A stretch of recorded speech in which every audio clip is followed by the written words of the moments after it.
Assalamualaikum warahmatullahi wabarakatuh.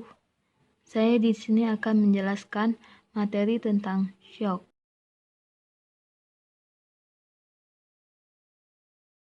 Klasifikasi shock. Shock septik terjadi karena penyebaran atau invasi kuman dan toksinnya di dalam tubuh yang berakibat vasodilatasi. Patogenesis shock septik.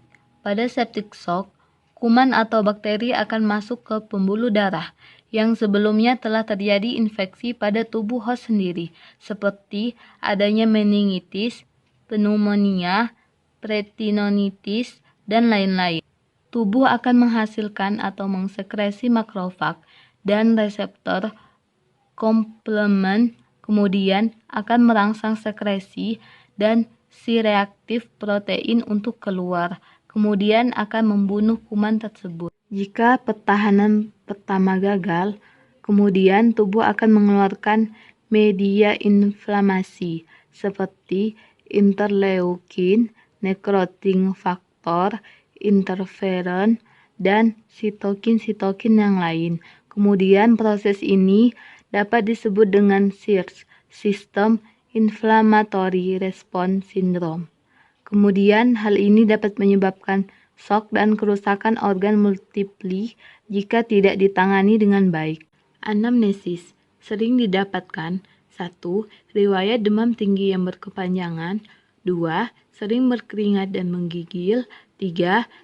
Menilai faktor resiko penderita penyakit menahun, mengkonsumsi antibiotik jangka panjang, kemudian pernah mendapatkan tindakan medis atau pembedahan. Pemeriksaan fisik.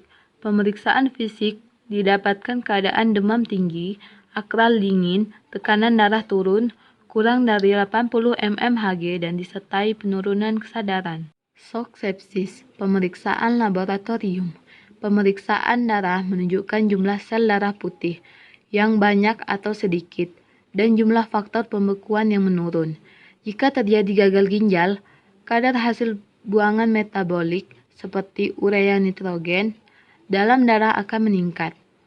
Analisa gas darah menunjukkan adanya asidosis dan rendahnya konsentrasi oksigen.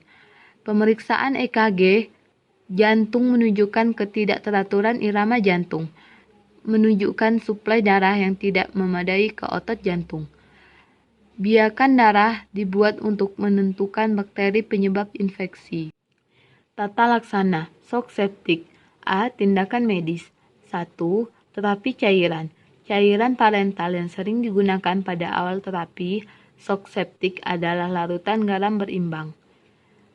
Dopamin harus segera diberi apabila resultasi cairan tidak memperoleh perbaikan untuk menciutkan pembuluh darah sehingga tekanan darah naik dan aliran darah ke otak dan jantung meningkat. 2. Terapi antibiotik. Sebaiknya terapi antibiotik disesuaikan dengan hasil kultur dan resistensi. Sekian penjelasan yang bisa saya sampaikan. Apabila ada kesalahan, saya mohon maaf. Saya akhiri, wabillahi taufiq wal hidayah. Wassalamualaikum warahmatullahi wabarakatuh.